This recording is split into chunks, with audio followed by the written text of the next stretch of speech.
10 лет назад компания друзей отправилась в путешествие. Они снимали свои приключения на любительскую видеокамеру. И даже не думали, что начинают культовое тревел-шоу «Орел и решка». Пам-бам-барарам.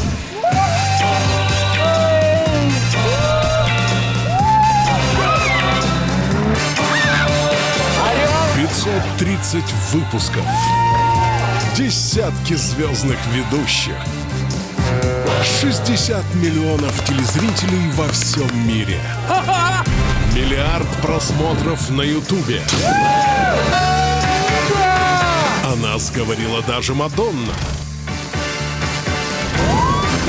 Понеслась!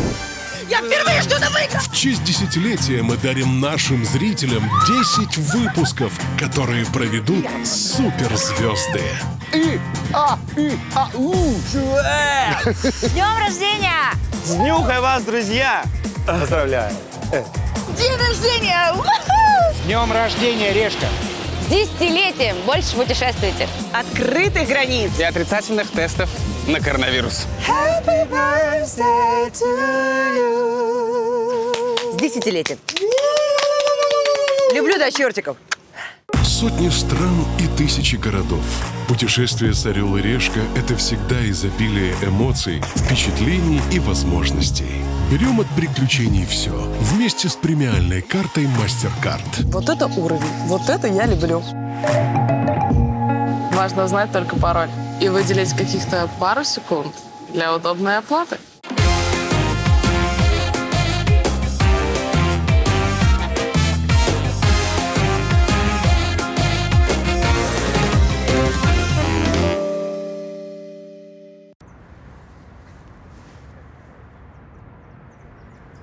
Давай, мы пишем, Лёш.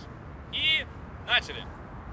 Привет всем, это Орел и Решка. Меня зовут Позитив, и со мной вместе... Мишель Андрей! Мишель, ты предупреждала. Я не хотела так сильно! Встречайте! Наша музыкальная пара ведущих — певец Алексей Завгородний, он же Позитив, и певица Мишель Андраде. Так выпала карта, так судьба расставила фишки. Где же ты, моя малышка? На какой странице книжки о любви?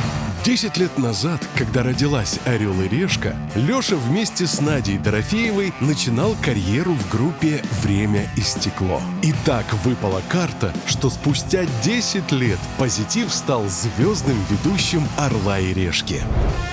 Вторая наша звездочка — Мишель Андраде.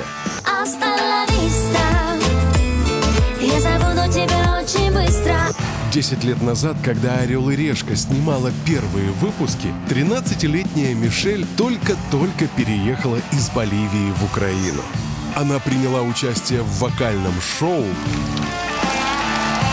и начала свою сольную карьеру. Сделай музыку погромче, чтоб разбитая душа не болела этой ночью. Орел и Решка, 10 лет. С днюхой вас, старички. Юху! Поздравляем вас, друзья! Мы желаем всего самого наилучшего и открывайте самые лучшие города вместе с нами! Ну, а вы не поверите, где мы? Мы сегодня у тебя на родине. Да. Это Боливия. О, си, Боливия, mi amor! Мы сегодня находимся в городе Санта-Крус. Да, ну давай бросим уже монетку. Давай. Ты готова? Да, хорошо. Погнали. Орешка. Орел, окей. Подожди, проверяю. Хорошо, давай.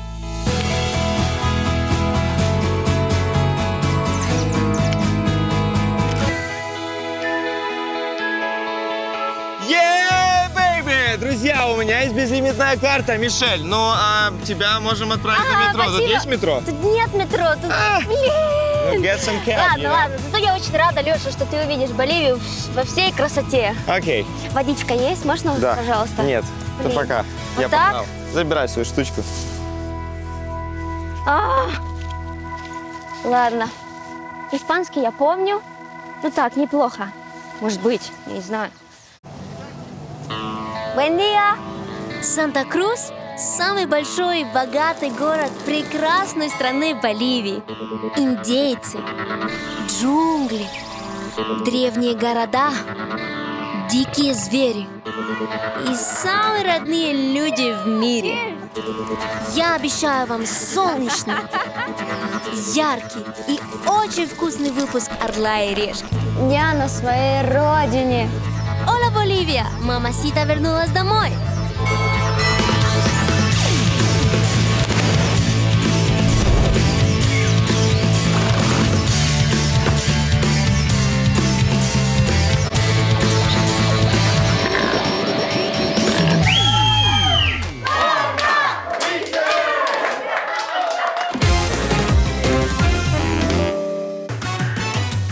Ребятки, у меня безлимитная карточка, и поэтому мы сейчас с вами вместе закажем самую крутую тачку в Боливии. Вы готовы?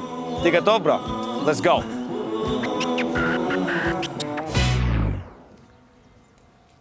В смысле, крузак 16-го года?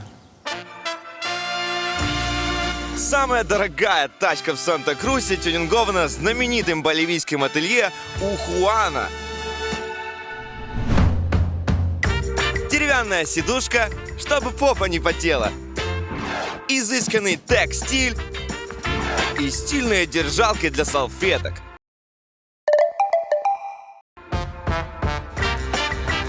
Нормальный такой разводняк за 1600 баксов, да?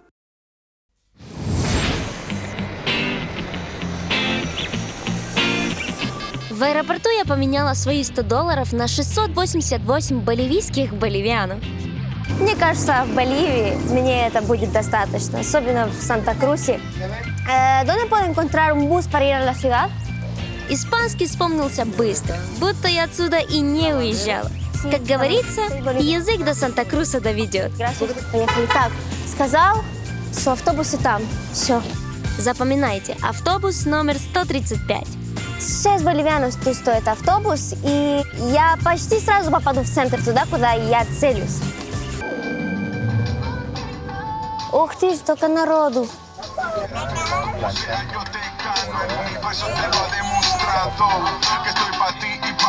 Удивительно, я так давно тут не находилась, и я безумно рада вам показывать Боливию не как турист, а как местная. Короче, Ребзя, тратить на Санта-Крус время мы не будем, потому что Мишель здесь местная, она все шарит, вот, а мы с вами вместе окунемся в водопады, посмотрим на ягуаров, потому что с вами вместе позитив Индиана Джонс.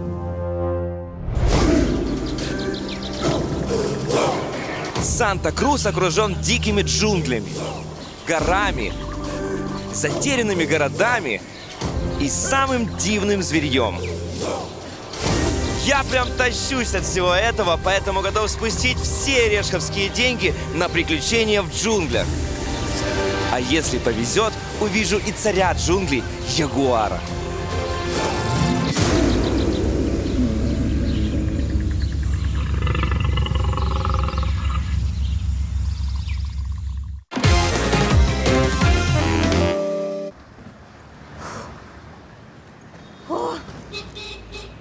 ¡Жарко! Una preguntita, ¿dónde es la Plaza 24? Allá, ¿y cuánto? Bien. Ok, gracias. Есть одно простое правило. Чтобы стать своим в Боливии или в любой другой стране Латинской Америки, вам нужен испанский. Боливия моя вторая родина, и так как я тут местная, научу вас пару фразочек на испанском языке, которые точно понадобятся. Hola, это привет. ¿Cuánto cuesta? Сколько это стоит? 2 cervezas, por favor. Это 2 пива, потому что люди тут любят пиво. ¿Y cuáles son las frases que les gusta de Santa Cruz? Todingo. Это означает «дайте мне все». Как сказать «извините»? Ой, perdón. Собственно, так и получилось. 1, 2, 3,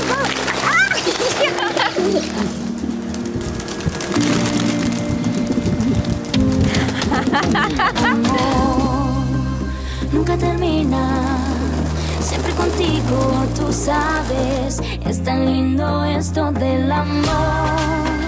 Nunca termina, es fuego eterno, increíblemente es este amor. Я помню, я делала так все детство. Мне мама покупала мороженое, огромное мороженое, и я кормила голубей этим мороженым, и потом вот так. Потом бегала с ним. Класс! Здорово!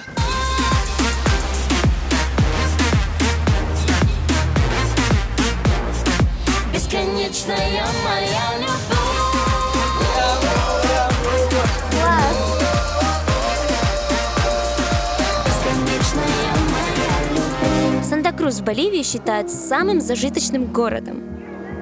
Он поднялся на нефти и торговле, и теперь зарабатывает почти треть всех денег в стране. Остальные боливийцы считают, что крусеньос, жителям Санта-Круса, просто неоправданно повезло. А еще, что местные медлительные и похожи на пересосос, ленивцев. Increíblemente es este amor.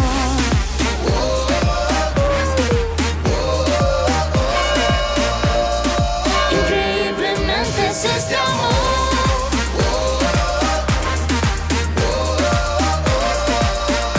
Класс! Видите, тут такие простые, легкие, можно просто подойти и станцевать с ними, радоваться.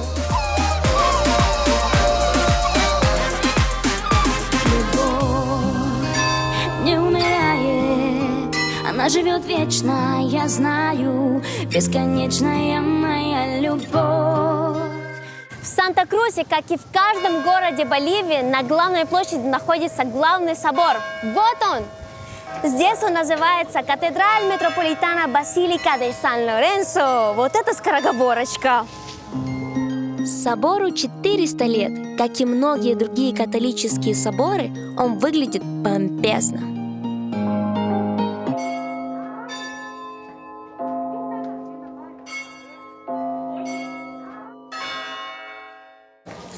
В этом храме не только можно помолиться, но еще открывается вид на весь Санта-Крус, и это очень красиво. Вау! Красота!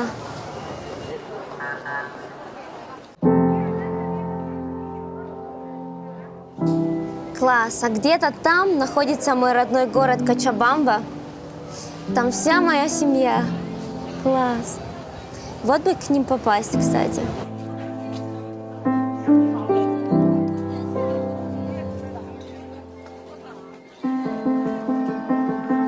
Я уехала из Боливии 11 лет назад.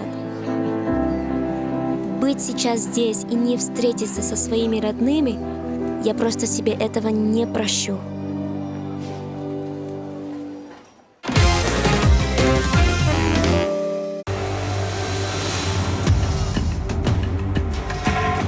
Вау! У меня нет слов просто от такой природы, которую я сейчас вижу. Это уму непостижимо. Короче, я нашел себе отель. Он не супер лакшери, но он находится в таком месте, что мы сейчас с вами вместе офигеем. Я поселюсь в эко-отеле Refugio Los Vulcanes. Он стоит посреди огромного национального парка Амборо. Здесь нетронутые леса растут на склонах потухших вулканов. И прямо в кратере одного из них находится мой отель. Прикиньте. Не знаю, как вы, а я первый раз в жизни буду жить в таком нереальном месте. В таких местах не бывает супер-лакшери отелей, например, как в Дубае. Здесь люди живут в лоджиях. Пойдем покажу. Кто не в курсе, лоджиями называют не многоэтажные сетевые отели, а камерные гостевые домики на природе. Лоджии выбирают те миллионеры, которым уже поперек горла стоит работа в офисе и суета мегаполиса. Refugio Los Vulcanes. Мечта интроверта. Здесь я буду жить. Так, ну это, наверное, прихожая.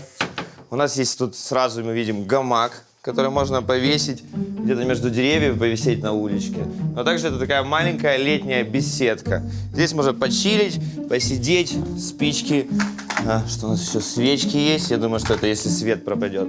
Вот. Также очень важная штучка, вот как раз эта штучка прилетела мне в нос, Это москитная сетка, потому что здесь очень много всяких жучков, которые могут тебя покусать, и ты будешь себя чувствовать не совсем хорошо. Так, ну что у нас тут? Open space, так можно сказать, открытый шкаф. Вот такой интересный. Вот стул для чего-то, наверное, чтобы так просто посидеть и подумать о чем-то хорошем. Вот, так, постелька. Посмотрим, comfortable или нет. Постель удобная, можно хорошо отдохнуть. Вот, дальше мы можем перекатиться и видеть здесь обязательно антисептик. Понятно, времена лихие сейчас, поэтому такое, да. Так, ну, а теперь вьюхала. Дерево. Пожить в таком дачном домике стоит аж, стыдно признаться, $100. Да, не в таком номере я мечтал зачекиниться в Орле и Решке с безлимитной картой. Но для звезды в этом месте есть один жирный плюс. Знаете, главный прикол, который здесь есть? Здесь нет связи вообще. Это значит, что можно убежать, наконец-то, от городской суеты, от папарацци, от фотографов, от интернета и по-настоящему отдохнуть душой. Мне кажется, что в этом месте это самая главная роскошь.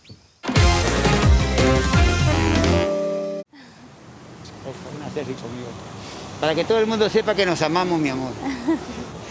Tenga buen día. Buen intérprete. Sí, veo.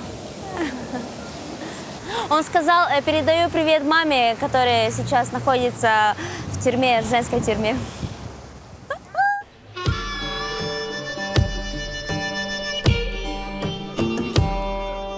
Санта-Крус такой город, где мало каких-то уникальных туристических развлечений.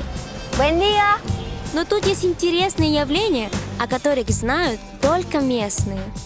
С детства знала об общине Менонитос. И, представляете, я списываюсь со своими друзьями и попросила, чтобы они мне подсказали, как можно к ним попасть. Потому сейчас туда и направимся. Менониты – это последователи старинной христианской секты, которые отреклись от благ цивилизации и живут так, как жили люди 150 лет назад. Менониты очень закрыты, не особо любят туристов и всех, кто не принадлежит к их общине. Жизнь менонитов полна странных правил и абсурдных запретов. В общем, сейчас сами все увидите. Soy Michelle. Да, Марио. Через своих боливийских знакомых я вышла на Марио, которого менониты знают и доверяют. Марио согласился отвезти к ним за $35. Деньги большие, но поверьте, оно того стоит. Все, что вы увидите дальше, считайте эксклюзивом от Мишель Андраде. Я так кайфую от этой дороги. Сразу флешбеки в детство.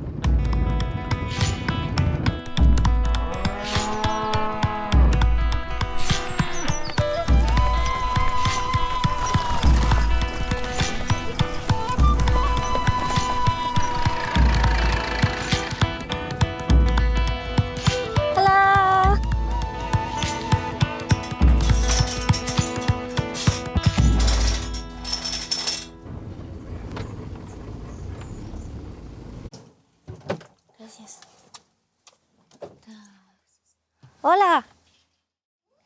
Dame 5.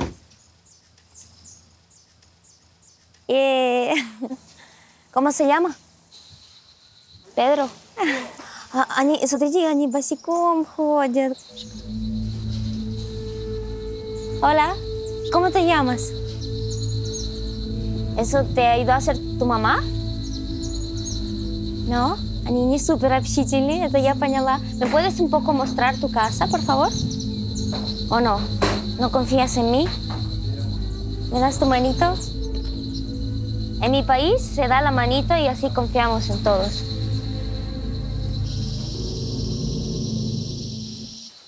Зайдешь? Только я не очень хорошо говорю по-испански, но мы как-то разберемся. Можно заходить. Они такие простые все. Чуть-чуть стеснительные. Необщительные, точнее.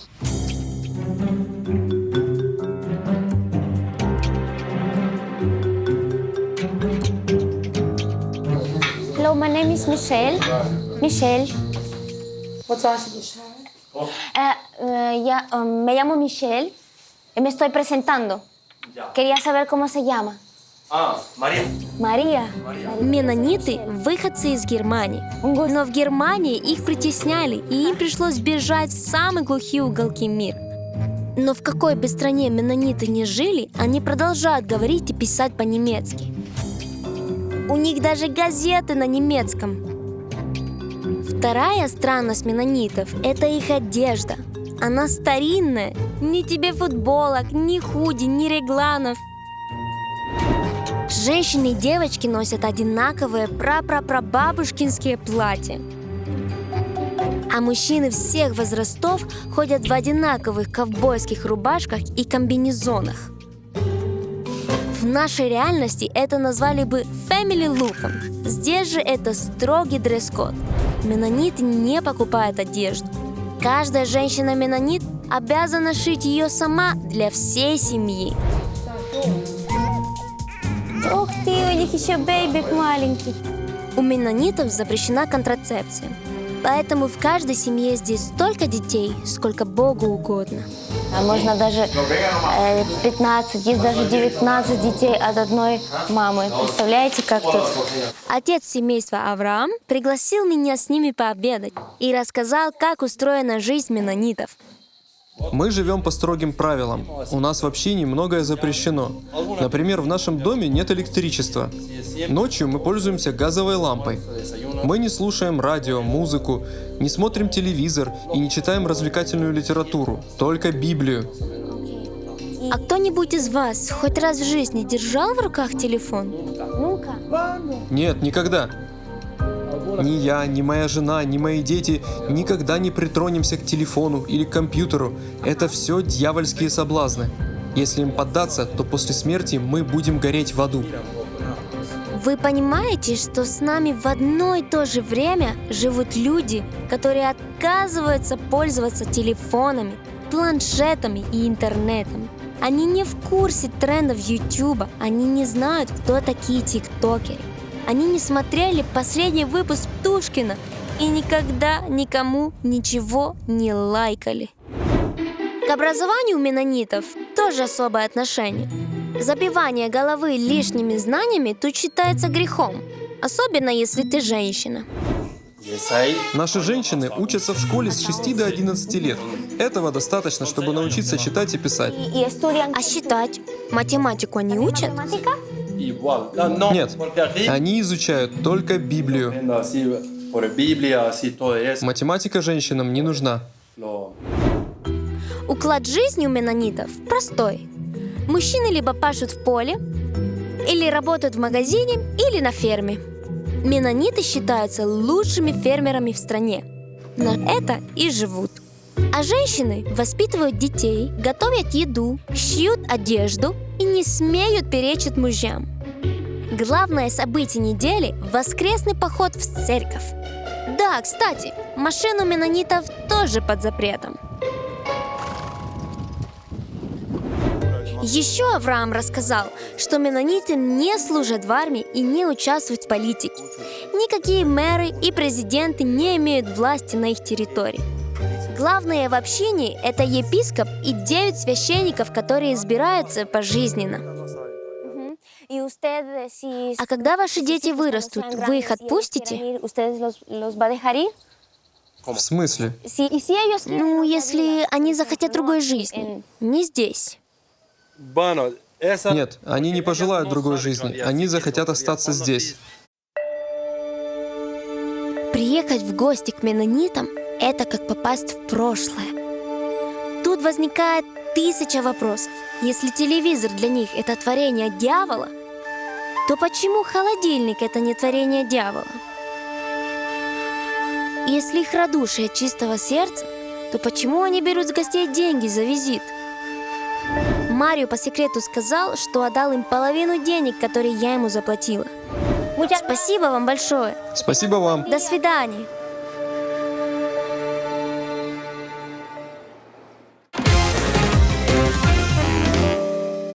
Salvador, what's up? What's up? What a great place. What a great place you have.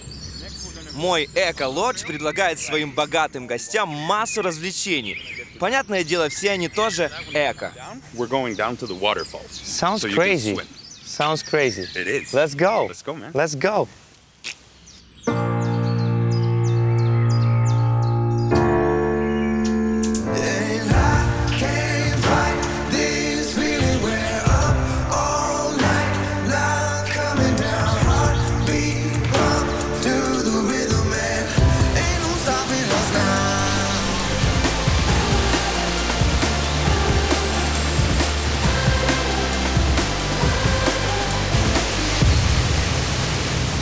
Ну что, настало время превратить мой эко-отдых хотя бы немножечко в пляжный. Саня, пацани плавочки.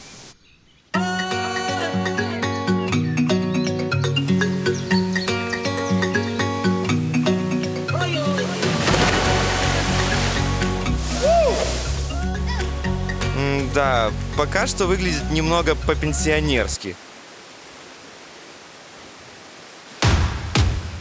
Добавим экстрима.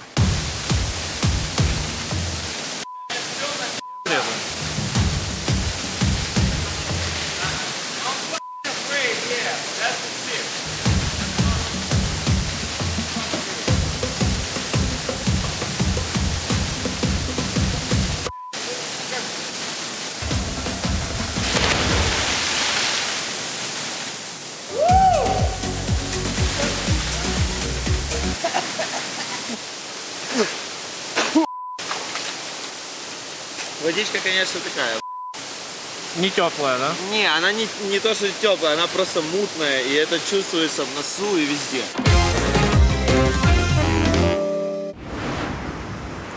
Все, что мне нужно было видеть со $100 в Санта-Крусе, я уже увидела. Но я нахожусь в Боливии, и меня не покидает ни на минуту мысль, что завтра я уезжаю, и как это я не вижу свою семью, мою бабушку, папу. Так что я вот думаю. Моя родня живет в городе Кочабамба. Это 500 километров от Санта-Круса. Так, если я поеду на автобусе, то это будет долго и опасно, зная Боливию, боливийских дорог. Посмотрю-ка я билет на самолете. С самолетом до Кочабамбы лететь всего 45 минут. Сейчас заходим.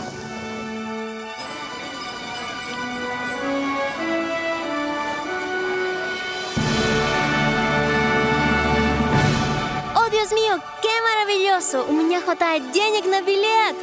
Я поеду к папе, к бабушке. Не отходя от кассы, я пошла в авиакассы и купила билет на завтра. Ура! У меня получилось за мой бюджет купить себе билет в Кочабамбу. Так что я увижу всю свою семью, и я безумно счастлива. Так что поехали. Полетели, полетели. Так, самолет у меня только завтра, а сегодня мне еще надо на что-то жить, что-то есть, ну и завтра тоже. А из своих $100 я уже потратила больше 80. Ладно, окей, я поняла. Придется делать то, чего... Кепку дашь? Свою. Давай. Все. Придется петь. Atención, atención, por favor. Señoritas y señores, con todo el corazón. Para la Pachamama, para ustedes. Bailando, cantando, recordando. Мама, estoy llorando. Только музыка спасет меня. Сделай музыку погромче, чтоб разбитая душа не болела этой ночью. Снова танцевала я, забывала его губы, забывала я глаза. Сделай музыку погромче, и пусть она спасет меня. Gracias! Это не так уж и плохо. Начнем тут теперь. Мне говорили стоп, мои друзья. Просто начни танцевать, начну танцевать. Hasta la vista. И я забуду тебя очень быстро. Gracias. Pon la música muy fuerte. Ando yo este cuerpo y sé que ella salvará. Yeah. Please. Gracias, muchas gracias. ¡Bravo! Gracias. Ладно. Так, ну слушайте, они очень щедрые. Они кидали 5 боливианус. За час концерта я собрала почти $9. На буррито с маслом заработала. Дело за малым – найти недорогой ночлег.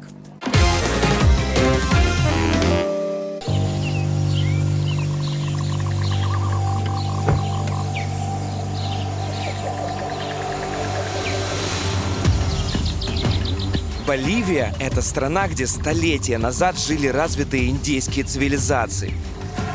С тех пор многие племена исчезли, а их города остались, оставив после себя кучу неразгаданных загадок.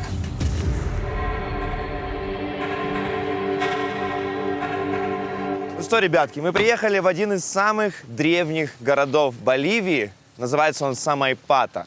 Ему более 2000 лет. Но поскольку у меня есть безлимитная карта, я, конечно же, заказал себе гида, который нам все покажет и расскажет. Зовут его Коля. Николас. Hello. Hello.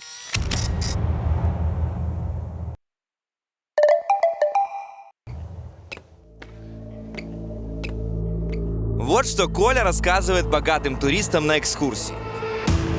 Город Фуэрте-де-Самайпата построили вокруг вот этой гигантской скалы, в которой жили древние божества.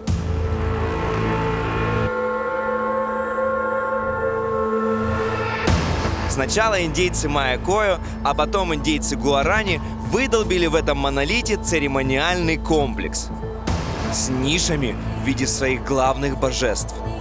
Змеи, пумы, ягуара и солнца.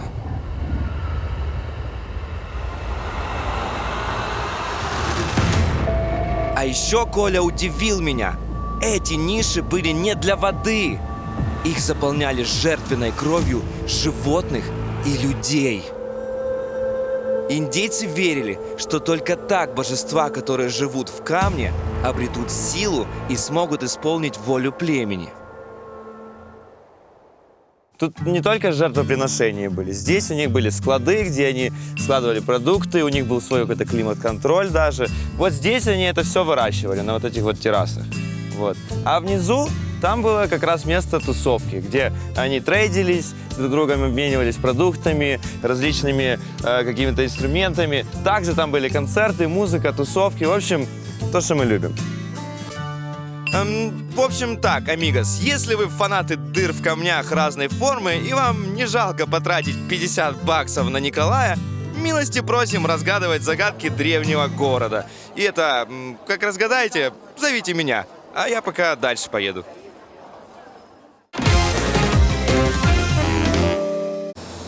Боливия недорогая страна, и туристу со $100 на 2 дня он может себе позволить оплатить недорогую гостиницу. Но так как я потратила практически все свои деньги, то мне придется найти какой-нибудь хостел. И мне кажется, что самый дешевый. Я нашла хостел 360 градусов за $8. Buenos días. Окей, они говорят, что пока что я одна буду в этой комнате, пока что никто не заселился. И я надеюсь, что тут не сильно много туристов, и мне удастся ночевать хотя бы одна. Угу. Слушайте, не так уже плохо, я думала, будет хуже, если честно. Выглядит все чистенько. Хорошо, я вижу, водичка есть горячая. Ну, слушайте, один вечер я перетерплю. Что, тут не самые ужасные условия, в которых мне пришлось побывать. Давайте включим кондиционеры, мне интересно, потому что ночью, конечно, лучше спать. А в детстве мы с ребятами, с моими братьями бросали носки. И в вентиляторе так игрались и веселились. Классно, да?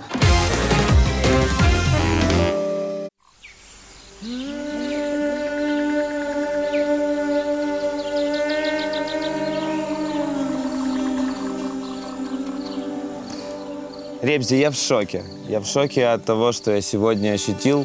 Поэтому мне кажется, что кайф я получу, если я буду спать сегодня под открытым звездным небом Боливии.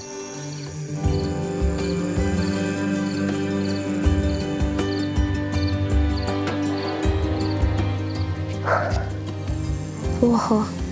Слушайте, какой потрясающий день сегодня был. О, боже, столько всего интересного было за сегодня. Классно. Я так рада и уставшая очень. И хочу выспаться. Так что увидимся завтра. А сейчас скажу вам, дорогие друзья, спокойной ночи. Hasta mañana.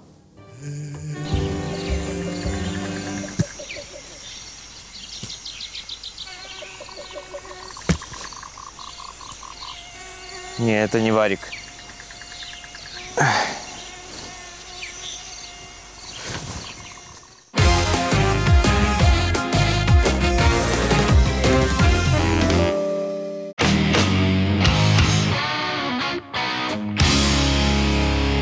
В этот уикенд со мной моя премиальная карта MasterCard. Как только попадает в руки, сразу чувствуешь себя роскошно. Оп, пару секунд и все готово. Премиально жить не запретишь.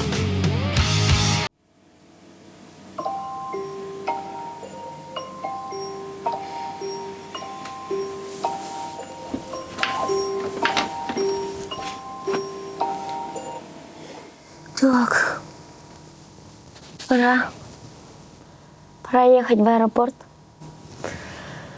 О, конечно, я не понимаю, как ведущий «Орла и решка» спят в хостеле, но для меня это только на один раз.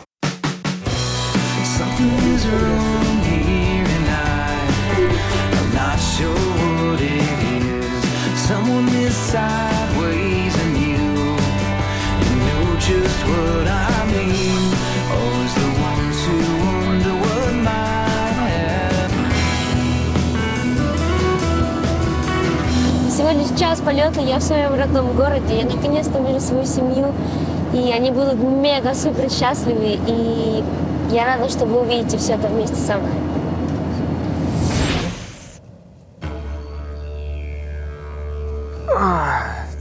Соняк, ты же тут? Привет. Мы находимся уже сутки в джунглях, и почему-то ни одного животного не увидели.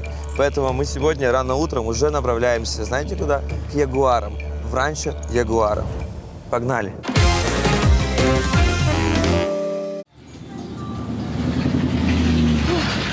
Наконец-то я в Кочабамбе! Из аэропорта в город можно добраться на автобусе всего лишь за 25 центов. Ух!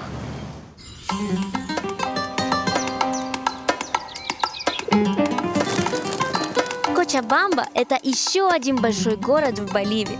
Название у него индейское и означает «болотистое место». Но, конечно, никакого болота тут давно нет.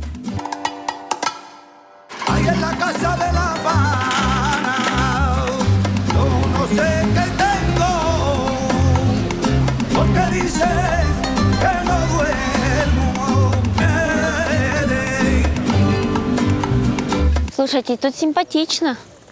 Я уже забыла, как оно.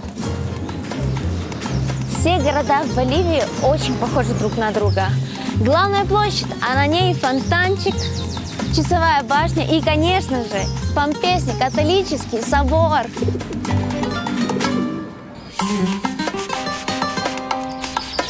Класс. С тех пор, как я себя помню, до сих пор стоят ребята, которые в любой момент могут помочь тебе чистить свою обувь.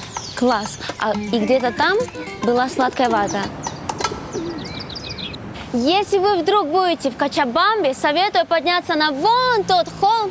Там находится большущая белая статуя. Оттуда открывается город, как на ладошечки. Это самая главная достопримечательность моего родного города. 34-метровая статуя Иисуса Христа.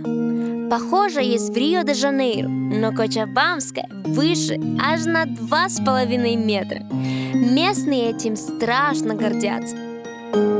Иисус будто обнимает город. Не умирает, она живет вечно, я знаю, бесконечная моя любовь. Не умирает, она живет вечно.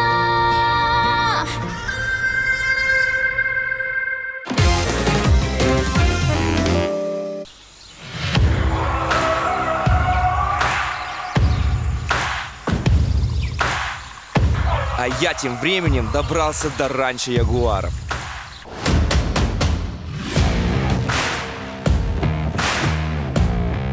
Для опасного сафари мне нужен надежный гид.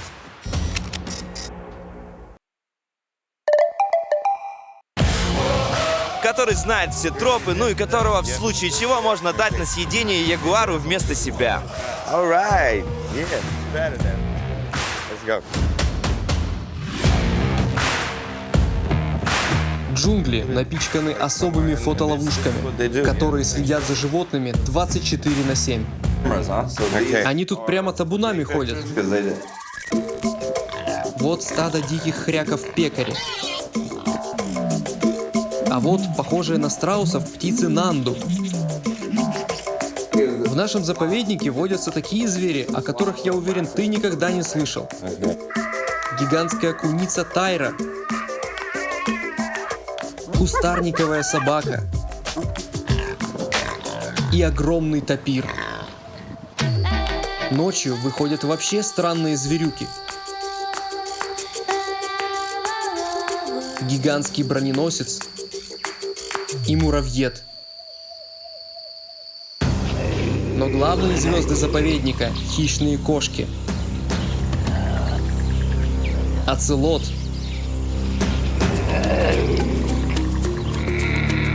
Пума.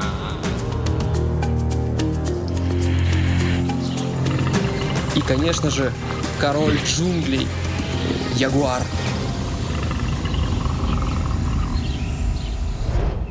И все эти животные водятся тут?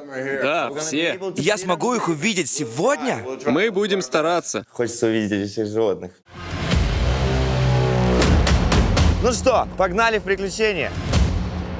У нас с собой мачете. Если что, то будем отбиваться.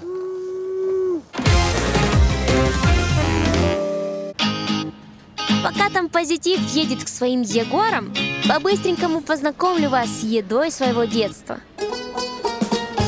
Кочабамбу называют столицей боливийской кухни. И лучше всего с ней знакомиться на продуктовом рынке.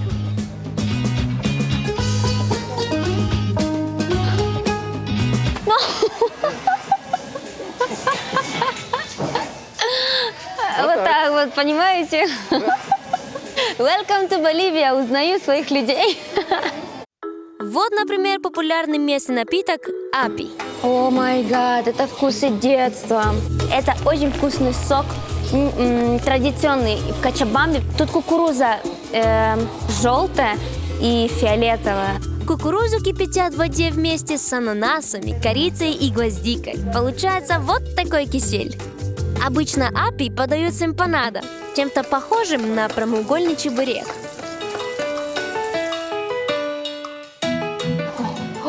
Вау, смотрите, сколько тут сыра. Это всего лишь тесто, сыр и масло. Очень вкусно. Приятного аппетита, друзья. Да, я на своей родине. А теперь пришло время моего самого-пресамого любимого боливийского блюда. Вот это очень вкусно и необычно. Почечный суп.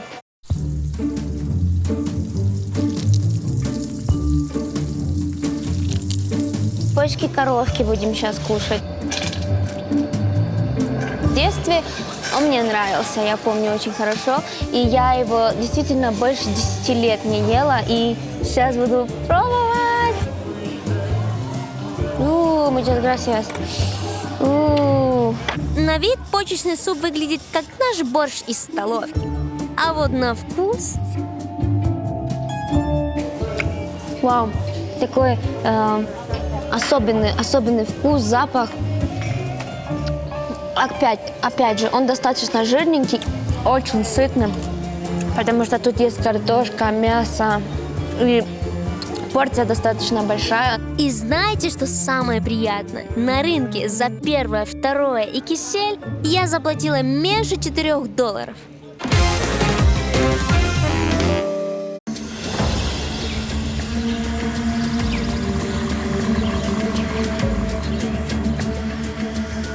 Oh, there. Yeah, I see them. Southern screamers. Those big. Wow.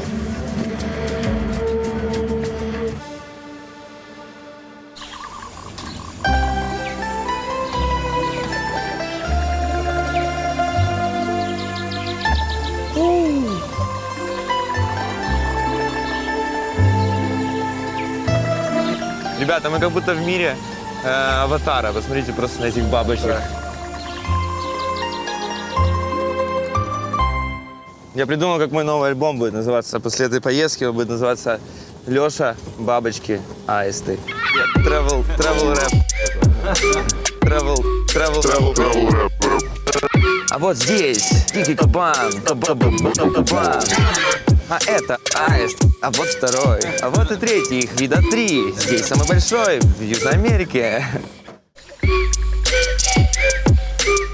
Бабочкам и аистам, конечно, респект, но моя цель – ягуары. Для этого мы сейчас поплывем в самое сердце джунглей.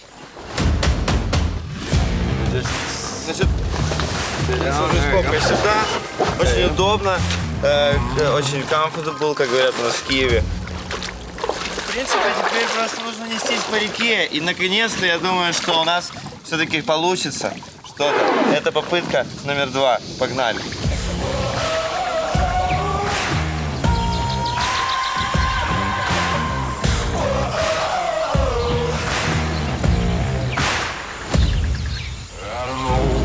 Rusty boat, we're gonna take it on tonight and cross this shore.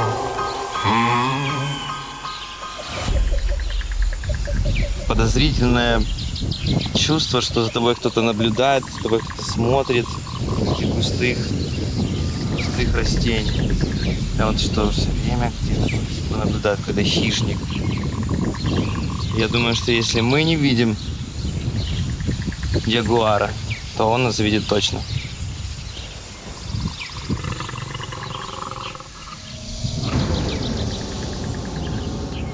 Видит и думает. Позитив, ты типа заплатил $200 и думаешь, я выйду и буду тебе позировать? Ага, сейчас. Who got it? Who want it? No problem. We mobbing. In the city, plenty have it causing. Do or die, all or nothing. Raising the belly of the beast. There were days where I barely had sleep, but I had to work more than competition. I can't live like the opposition. Living everything I dreamed of. Doing everything you think of.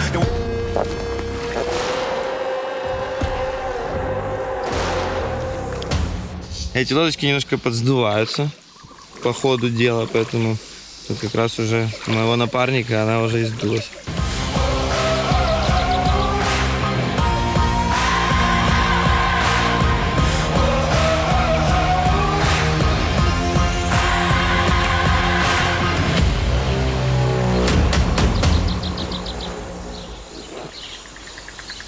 Я думал, что эта река не закончится никогда. Эмоции такие себе. Честно, хотелось бы что-то более масштабное, что-то более интересное, увидеть действительно какую-то дикую природу. Вот. Но пока что это все еще джунгли без диких животных. Но, честно говоря, в Пуще Водице я больше видел животных, чем здесь.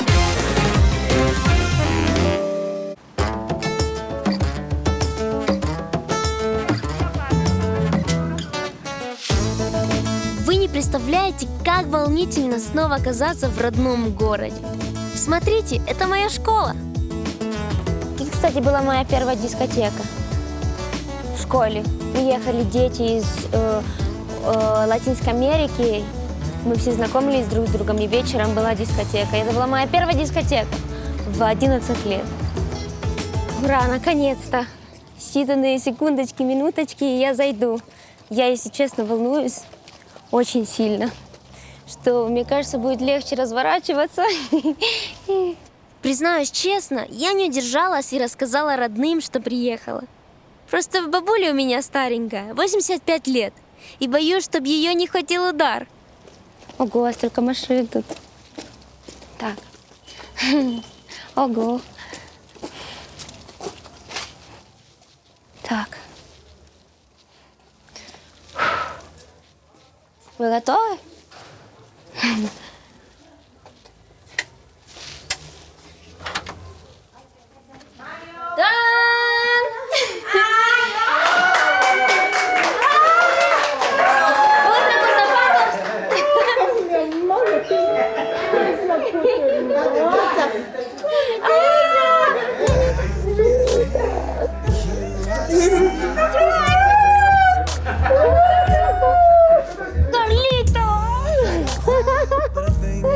Он такой высокий.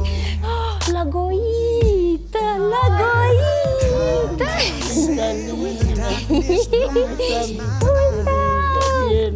Там bonita. Это моя бабушка, знакомьтесь, это моя семья.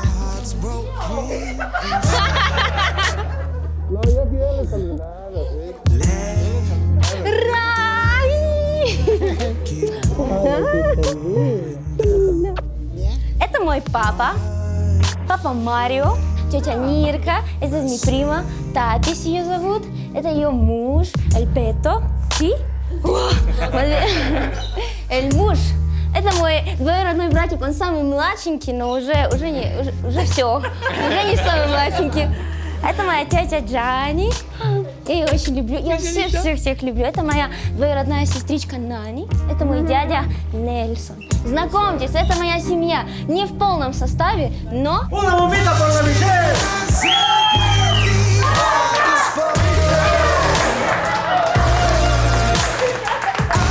Короче, cheers за прекрасный выпуск, боливийский выпуск.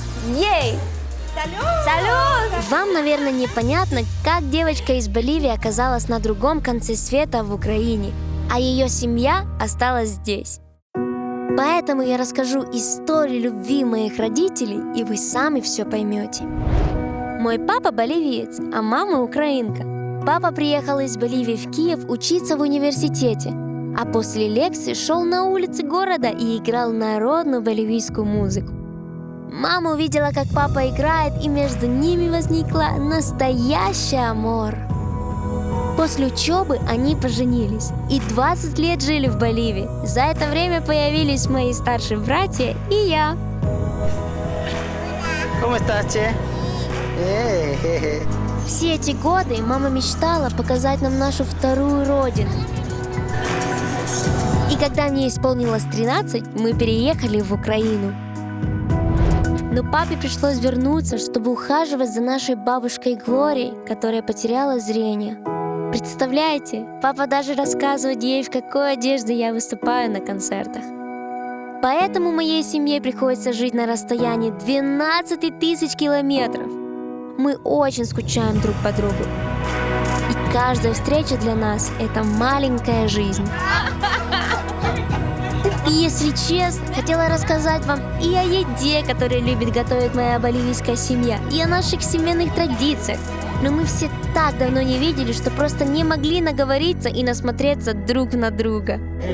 Ну что, друзья, я думаю, что вам понравилось и находиться вместе со мной в Боливии, вместе с моей семьей. Классно было, что мы все увиделись. И есть финальный подарочек для вас. Так что, por favor, familia, una bombita para Орел и Решка! Бомба! Решка! Клёв! Cheers! Ну что, пришло время самого крутого момента в «Орел и Решка». Бутылку со $100 в Боливии я спрячу на ранчо ягуаров Сан-Мигелито. Здесь, в музее, возле этой старинной рации. Оп.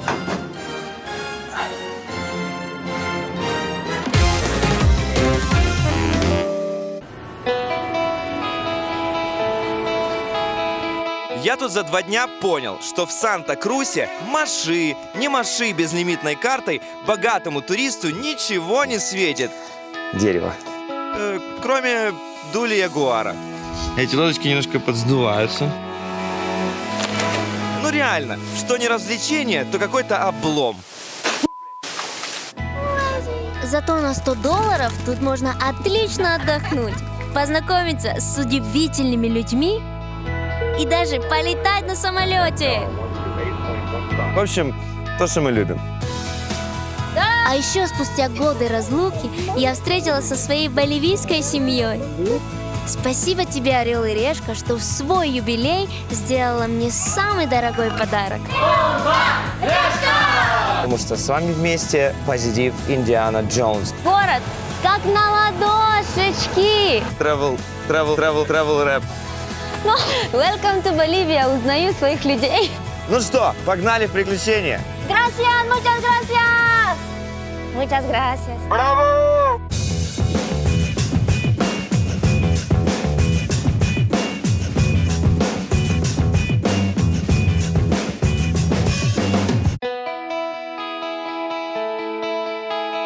¿Está bien? Опа. Так. Алло? Лё, Леша, привет, как твои дела? Мишелька, нормально, как твои? Прекрасно, Леша. Расскажи свои впечатления.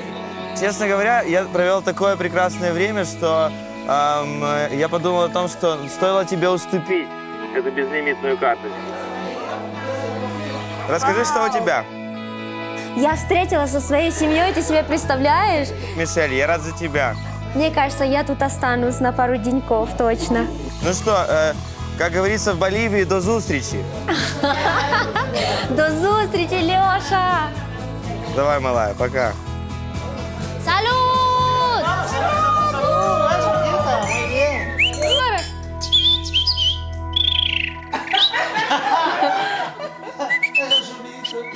Пам-пам! Это мы возьмем. Это вот берут они сразу, да. Ну, продолжайте, да? А где маршрутка? Или на такси? Ищи? Серьезно?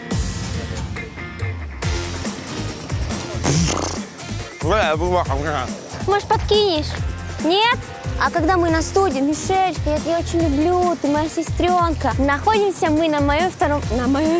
Как же здесь развлекаются медь?